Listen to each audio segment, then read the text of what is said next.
همین لحظه، همین دقیقه، همین ثانیه ها برای من خیلی خوشحال کننده است. اینجا میان شما یک نفر شخصی برای من خیلی عزیز و معتبر هستند، پدر مهربان من در تمام حیات خیش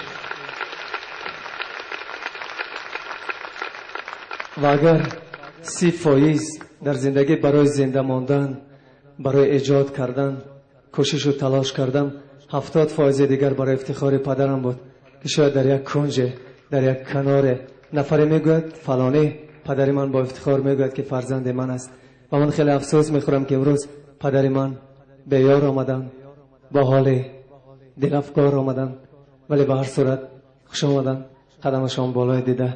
شاید همین لحظه ها از یک روزنه دور روح پاک مادر من است به شما می نگرد، به من می نگرد و در قطار شما مرا تهنیت می کند. نمیدانم من از تو راضیم ای مادر من، ولی آیا تو از من راضی؟ من این سرود برای شما.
در می آید امروز کو مادری جگر سوز، پدر می آید امروز کو مادری جگر سوز.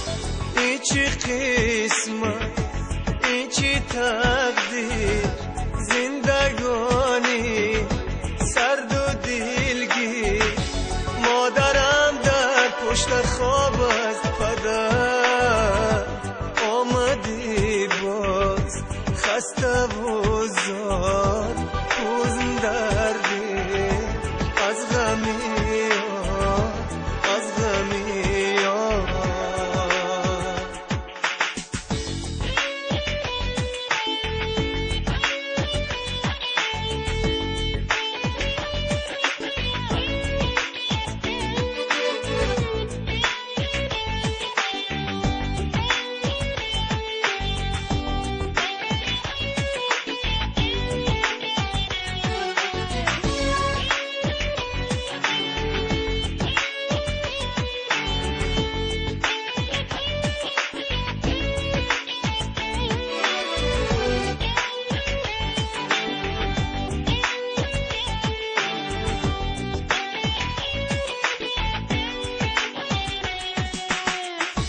بالای دیده جایم من میمیرم برایم، بالاست از دنیا یک کف مرا دعایم.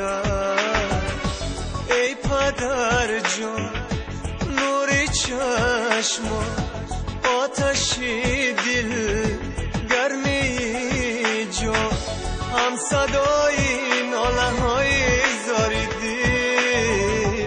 زنده باشی در دل من ای چراغ منزل من، منزل من.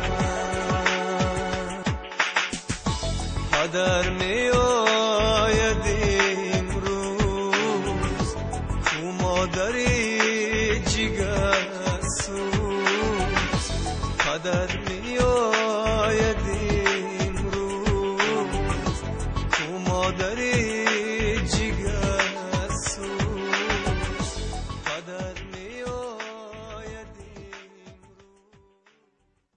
تشکر میکنم.